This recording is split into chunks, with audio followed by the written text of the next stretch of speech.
Bos, siapa nih yang kalau lagi ngumpul nyarinya pasti pizza? Nggak anak-anak, nggak yang dewasa, pasti demen ngemilin makanan khas Italia ini. Apalagi kalau pizzanya tipis, plus toppingnya melimpah kayak gini. Dijamin makan satu slice auto kenyang, bos. Walaupun tergolong makanan asing, tapi adonan pizza ditambah aneka topping daging, sayur, ikan, dan keju langsung kawin di lidah orang Indonesia, bos. Cus lah, biar makin lahap makannya, kita intip yuk proses pembuatan pizza langganannya Nirina Zubir dan Tara Budiman ini. Hai bos, mau cobain pizza yang dalam satu pizzanya itu ada 50 pepperoni kayak gini? Jangan kemana-mana, tetap di Cuan Bos!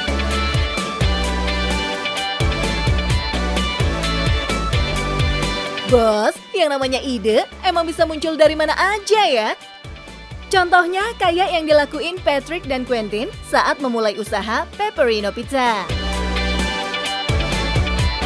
Boro-boro outlet yang mewah, bos. Bahkan dari sebuah garasi aja bisa jadi cikal bakal suatu usaha besar. Tapi bos, namanya bisnis rumahan, ada aja pro dan kontranya yang bikin pening. Meski begitu, pengusaha muda ini nggak patah arang. Soalnya yang support nggak kalah banyak, bos. Dari yang mulanya hanya beredar di kawasan Kembangan, kini pizza buatannya udah menjangkau ke seluruh area Jakarta hingga Tangerang. Adanya jasa ojek online juga membantu dalam meluaskan market. Terlebih usaha ini hanya mengandalkan pesanan via online. Tiap kali saya makan pizza, ya kan banyak brand ya. Hanya toppingnya kok nggak terlalu banyak nih. Saya kalau makan mungkin lebih dapat feel-nya kenyang, bukan puas. Nah, sejak saat itu saya mau bikin pizza yang toppingnya memang banyak sesuai dengan selera saya. Pizza yang selama ini sering kita temui ternyata lebih banyak yang bergaya Amerika, bos. Cirinya tuh rotinya cenderung lebih tebal dan besar. Nah, beda dengan pizza yang satu ini, yang lebih ke pizza Italia, adonan alasnya lebih tipis dan renyah. Olesan sausnya juga spesial nih, bos. Karena saus tomatnya diproduksi sendiri dari tomat segar, nggak pakai saus tomat kemasan pada umumnya. Kalau udah rata begini, tinggal tambahin semua toppingnya, bos. Ada keju parut, potongan pepperoni, dan garnish. Kalau udah lengkap semua, tinggal panggang di suhu 360 derajat selama 5-6 menit. Ini kudu cepet dihabisin, bos. Mumpung pizzanya masih nyoy, bos. Hai bos, hari ini kita lagi bikin namanya pizza dari Pepperino. Nah, ini salah satu menu yang paling best selling. Kita ada 2 varian. Yang ini adalah the signature, yaitu 50 pepperoni. Nah, apa yang menjadi spesial adalah dari menu ini, kita toppingnya adalah banyak sekali. Jadi kalau teman-teman lihat pepperoninya itu mengelilingi sampai penuh di pizzanya. Jadi topping dipizzain. Elah, ternyata itu toh yang bikin pizza mereka beda sama pizza di tempat lain. Toppingnya nggak pelit, bos. Tuh, lihat. Si bocil diem-diem udah habis 2 slice aja. Emang nagih banget sih rasanya. Jadi nggak heran kalau bisnis yang baru buka 3 bulan ini udah banyak penggemarnya. Tiap hari bisa ludes sampai ratusan slice loh. Gokil! Cus, nunggu apa lagi? Siapin space di perut Anda, bos. Karena semua variannya layak banget dicoba. Tuna truffle-nya nggak kalah juara, bos. Mahal dikit nggak apa-apa ya, bos. Yang penting pizza segede ini rasanya nggak ngecewain. Untuk ukuran sedang harganya Rp189.000 dan ukuran besarnya Rp349.000. Gimana bos? Dengan makanan yang yummy dan kualitas premium begini, penasaran nggak sih berapa omset Pepperino tiap bulannya? Spill dong kakak-kakak. Sekarang last month kita sekitar 50, sekarang mungkin kita udah reaching di angka 70 sampai 80. Wadidaw, cuannya beneran gurih nih. Segurih cita rasa pizzanya. Tapi kalau pengen hasil segini, ya nggak bisa modal rebahan bos. Ada kerja keras dan tim kerja yang super satset buat suksesnya bisnis. Ada kalanya datang masa pahit yang bikin kondisi jadi serba sulit. Kayak di awal ngerintis yang semuanya dimulai dari nol. Bahkan nggak ada campur tangan orang tua sama sekali bos. Kalau kita ngomongin buka bisnis pasti selalu ada deg-degannya. Kayak pertama kali kita jatuh cinta lah gitu. Justru itu yang membuat kita mateng untuk membuat segala sesuatu persiapannya. Nah, tapi untuk bisnis Pepperino ini, kita mulai dari something yang very small. Saya percaya, I believe, kalau sesuatu yang kita mulai dari small, pelan, progress ya. Kita believe in proses pasti membuahkan hasil yang baik gitu di kedepan hari. No excuse ya bos, nggak yang muda, yang tua, dilarang ngeluh, apalagi pantang menyerah. Kalau serius mau usaha, hambatan kudu disulap jadi tantangan buat gedein bisnis. Makanya, jangan cuma bisa pengen aja, cepet mulai bisnis Anda, biar sama-sama cuan. Nah, beginilah cara bikin bisnis pizza kekinian yang toppingnya berlimpah sampai ujung crustnya. Nah, dan yang terakhir, cuan bos!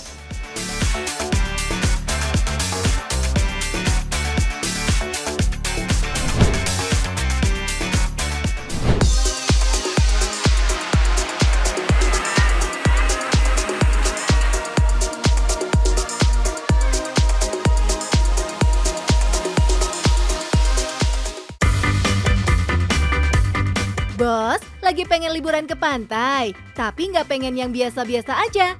Ada nih bos, cuma 2 jaman aja dari Jakarta. Lokasi wisata yang bisa liburan di pantai sambil bermain wahana.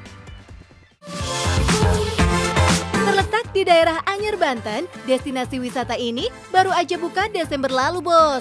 Tapi udah ribuan orang datang kemari. Bisa dibilang ini Balinya Banten ya bos. Di sini bukan cuma water sport yang menggoda, tapi juga wahana keluarganya yang cocok banget untuk anak-anak.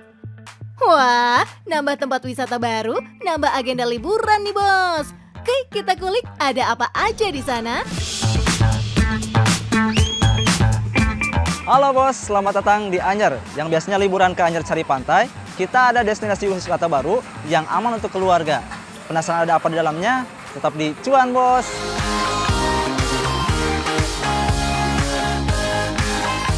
Dengan tiket masuk Rp30.000 per orang, bakalan seru banget nih kalau bisa menjajal semua wahana permainan di sini bos. Salah satunya wahana go-kart. Wahana satu ini paling diburu pengunjung loh. Buat adik kecil yang mau ngerasain jadi pembalap di sirkuit, untuk bisa menjajal wahana ini, harga yang ditawarkan Rp75.000. Tapi kalau lagi promo, bisa Rp25.000 aja loh bos sekali main. Tapi nggak dipungkiri ya bos, cuaca panas kadang jadi kendala wisata di sini. Tapi tenang, di sini dihadirkan penyejuk udara seperti uap-uap dingin ini untuk mendinginkan lokasi sekitar. Jadi nggak terlalu panas ya bos.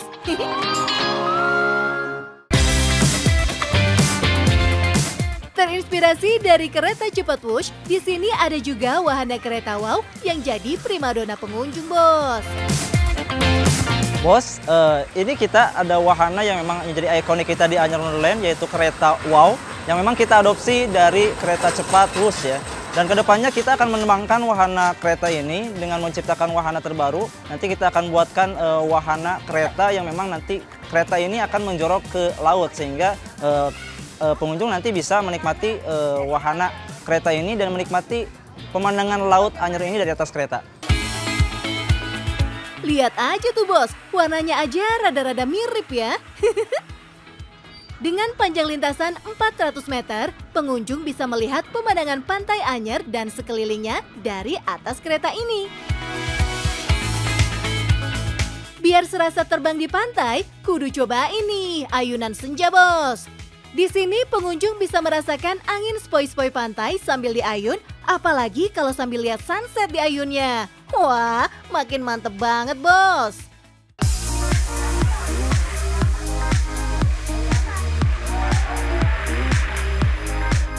Lanjut nih bos, di sini juga ada wahana yang lagi jadi idola di mana-mana, Rainbow Slide bos. Panjang lintasannya sekitar 50 meter, cocok buat dimainkan si kecil. Dan so pasti aman ya bos, nggak mahal kok bos kalau mau main wahana ini, cukup Rp30.000 aja ya.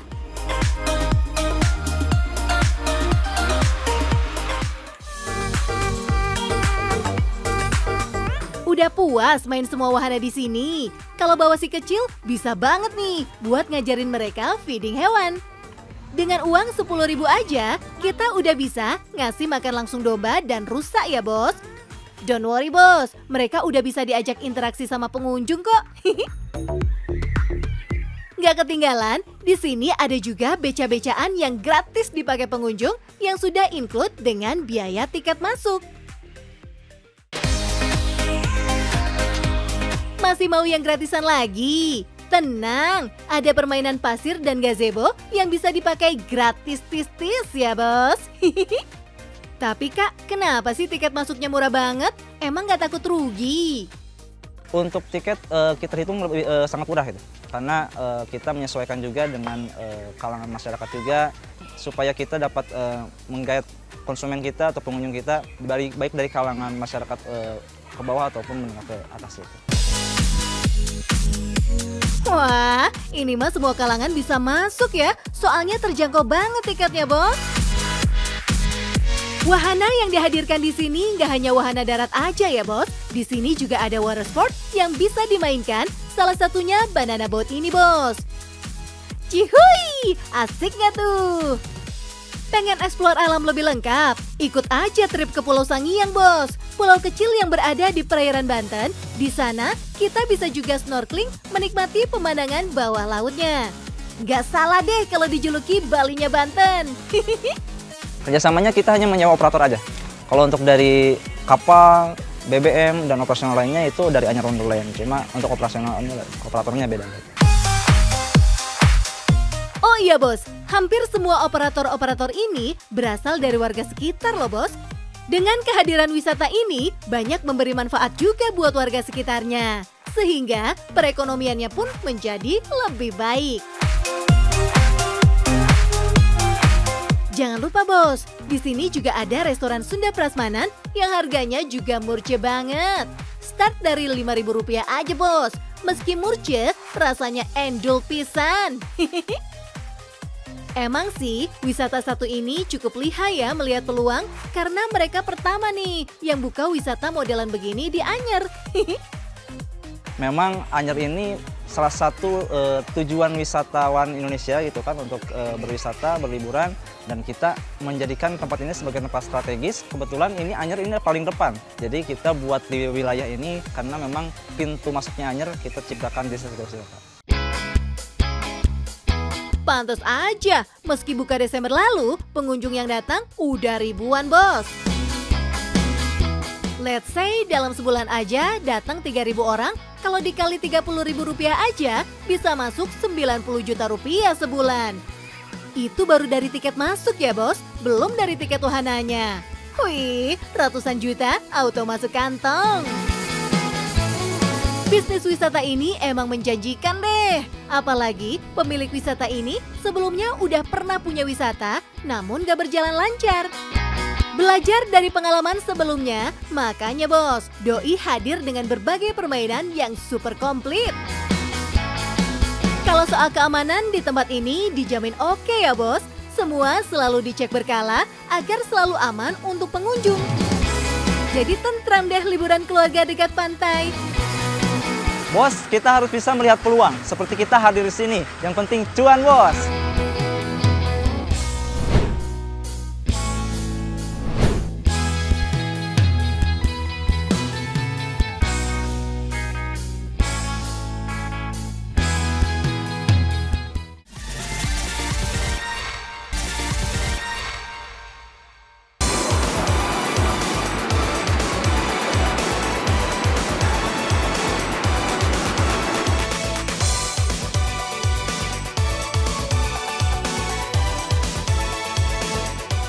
Wah, mantap nih bos. Nyeduh soto Betawi yang hangat pas siang-siang begini.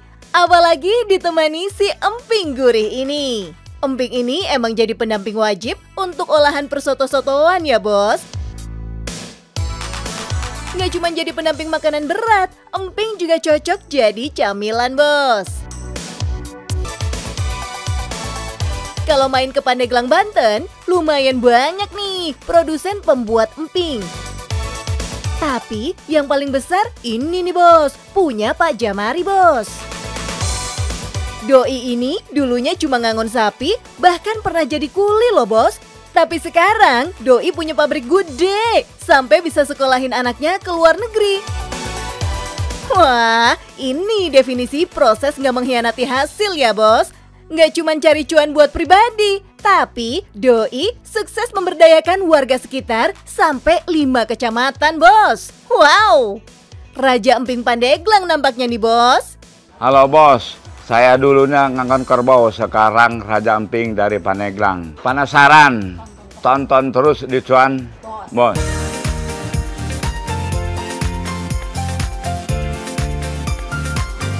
Senggol dulu nih Pak Jamari, Raja Emping kita dari Pandeglang.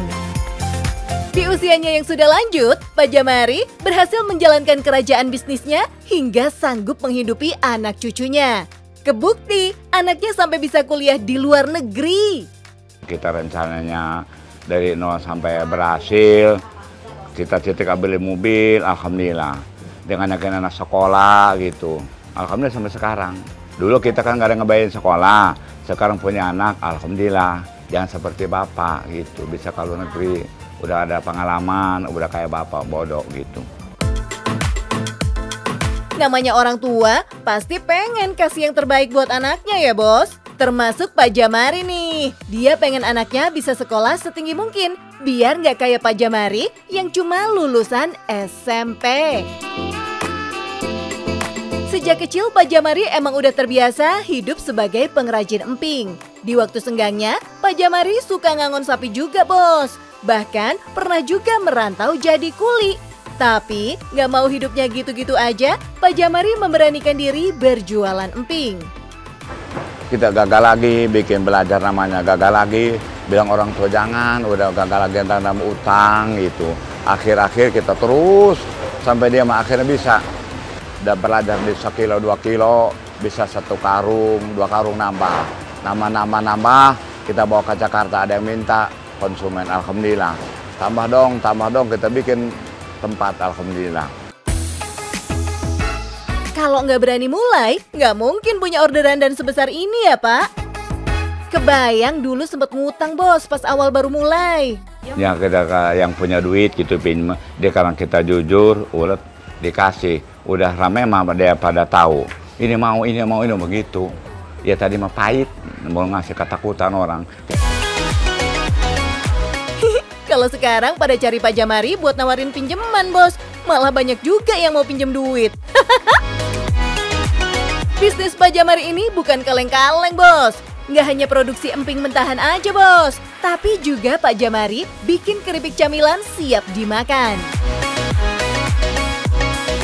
Varian rasanya pun lengkap ya bos, mulai dari rasa manis, pedas manis, sampai gurih. Semua rasanya pas dan tentunya crunchy bos. Rahasianya karena emping-emping di sini langsung diolah dari pengrajinnya. Saya goreng dari semenjak kecil supaya empingnya bagus, belajar gitu. Lama-lama kan bisa, alhamdulillah kalau diantepin bisa keras. Maksudnya kalau langsung digoreng itu emping bisa empuk. Kalau dia umpamanya diantepin bisa keras dimakannya, nggak enak. Bisa seperti bola keras. Kalau langsung ini goreng gitu langsung empuk, bagus. Pantes aja banyak yang suka empingnya Pak Jamari. Doi bisa produksi lebih dari 1 ton bos dalam sebulan. Penjualannya sampai keluar Banten ya bos, kebanyakan dikirim ke Jakarta. Wow, banjir order ya Pak. Kalau dalam sebulan ada 1 ton orderan emping dengan harga jual 50.000 per kilonya, maka dalam sebulan bisa ngantongin 50 juta bos. Bisa makin gede lagi kalau orderannya bertambah bos.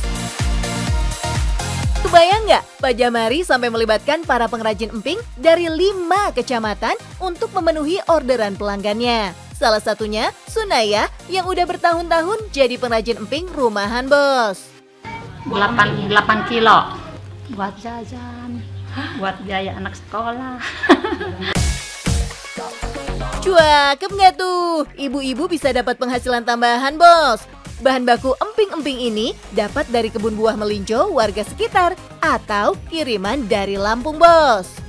Bahan baku satu ini kadang ada, kadang enggak, apalagi di musim kemarau. Makanya, Pak Jamari kudu siap sedia memenuhi stok melinjonya meski dari luar pulau. Apalagi kalau harga bahan baku bumbu naik, harga emping bisa ikut meroket, Bos. Kita mah bukan pakai saus, pakai cabai, makanya mahal. Iya, beli sendiri langsung dari induk. Kenaikan harga cabai saat ini 30%, Bos. Emang bikin Pak Jamari pusing. Tapi Doi memilih menaikkan harga daripada menurunkan cita rasanya. Tapi tetap laris manis aja emping Pak Jamari, Bos. Kualitas nomor 1 ya, Pak. Ini nih, kudu dicontoh para pengusaha soal kualitas dan rasa. Semangat Pak Jamari. Alhamdulillah saya usaha dari nol sekarang menjadi luar biasa, ada peningkatan. Dikarenakan sabar, benar, jujur, tawakal. Mudah-mudahan Tuhan juga meridhoi. Yang penting cuan, Bos.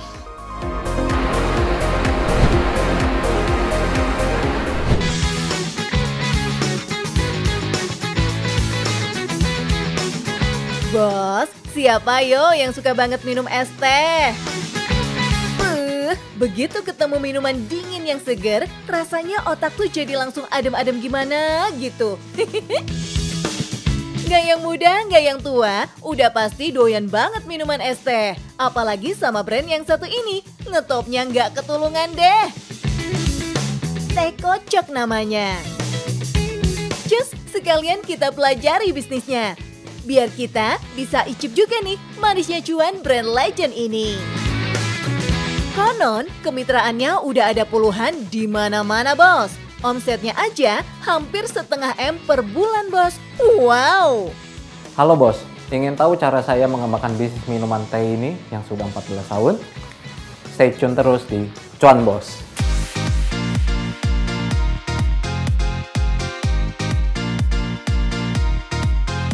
What? Es teh seendul ini cuma dibanderol 15 ribuan aja. Fix, ini mah siapapun bakal dengan senang hati ngeborong deh. Mana variannya banyak. Mulai dari buah-buahan yang nggak pakai susu, sampai yang pakai susu ada semua, Bos. Gokil nggak tuh?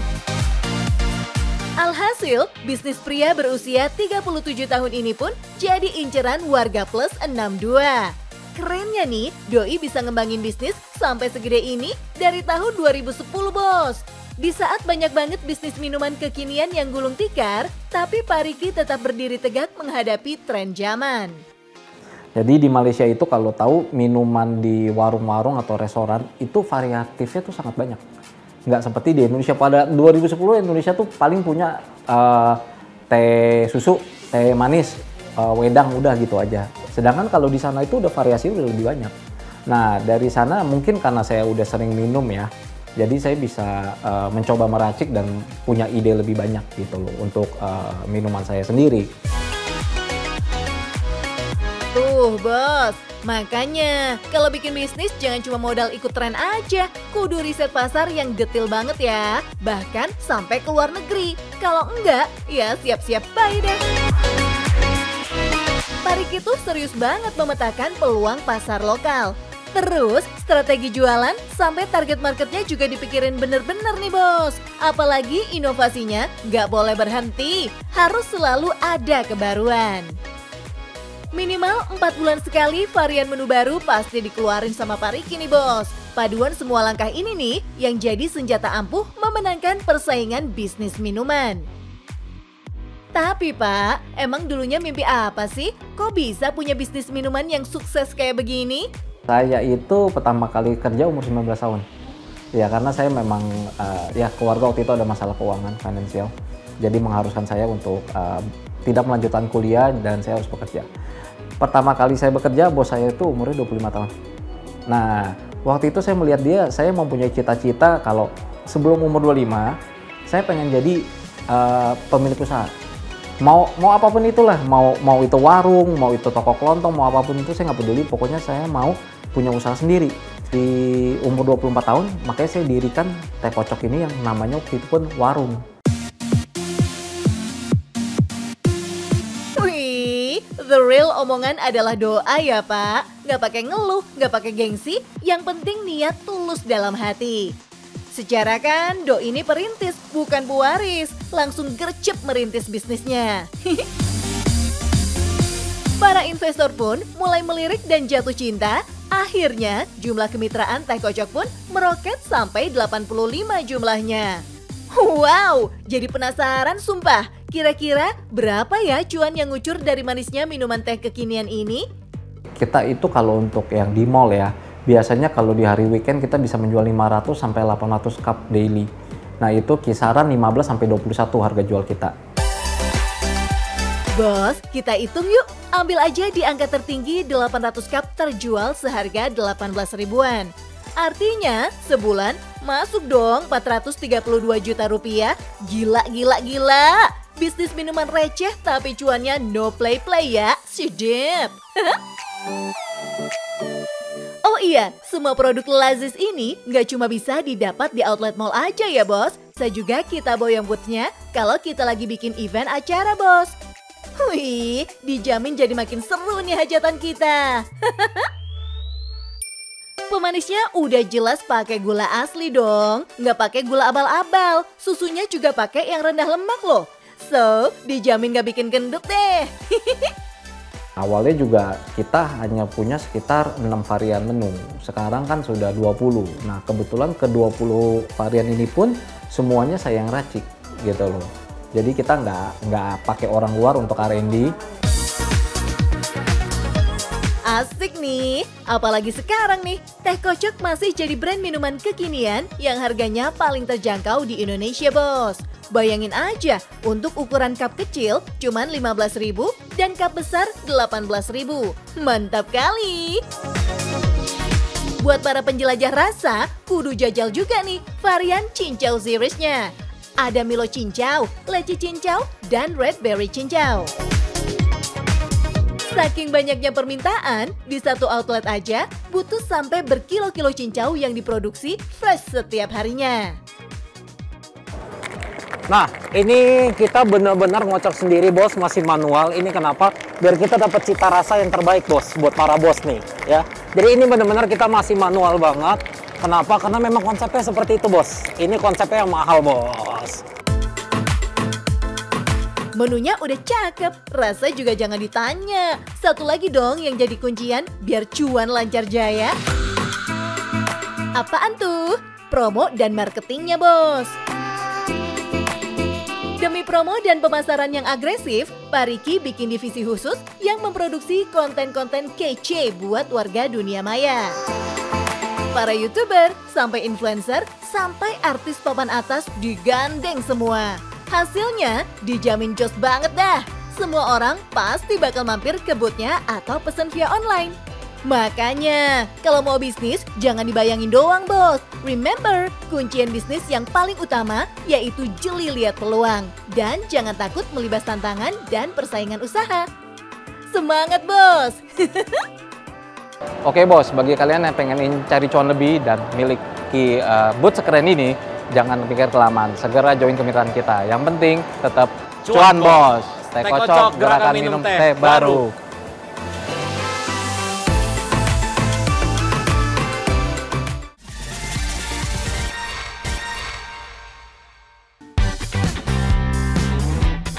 Bos, salah satu hal yang dihadapi oleh para pelaku usaha adalah mengembangkan brand awareness bisnisnya. Karena udah bukan rahasia lagi bahwa membangun brand awareness yang kuat merupakan langkah awal yang baik untuk setiap bisnis. Brand awareness adalah bagaimana bisnis atau merek kita hadir di benak konsumen bos. Sehingga bisa diartikan sebagai tolak ukur sejauh mana pelanggan bisa mengingat atau mengenali brand kita. Lalu, bagaimana cara membangun brand awareness untuk bisnis kita, bos? Yuk kita kulik, bos!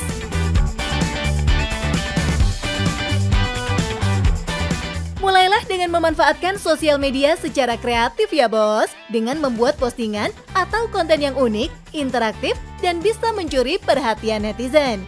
Kita bisa membuat beberapa video pendek yang selalu melibatkan netizen secara aktif, yang bisa diisi dengan karakteristik bisnis hingga menjelaskan produk-produk dari brand kita bos. Terus bos, lakukan kolaborasi dengan bisnis yang sudah dikenal atau dengan influencer yang sesuai dengan kriteria bisnis kita. Dengan ketenaran dan juga nama baik yang dimiliki sang influencer, bisnis kita juga akan lebih dikenal netizen lebih luas bos. Terakhir nih bos, berbagai acara yang menarik bisa membantu bisnis kita menonjol dibandingkan kompetitor. Kita bisa memulai dari acara-acara dengan skala kecil terlebih dahulu, seperti seminar atau workshop. Jika bisnis kita sudah makin berkembang, acara yang kita ikuti bisa seperti pameran atau festival yang memiliki lingkup lebih besar dari event-event sebelumnya. Semakin kuat brand awareness bisnis kita, akan makin berkembang juga bisnis yang kita bangun. Dan ini tentunya akan berdampak pada cuan yang didapat bos. So, jangan ragu ya bos untuk terus menaikkan brand bisnis kita biar kita tetap bisa cuan bos.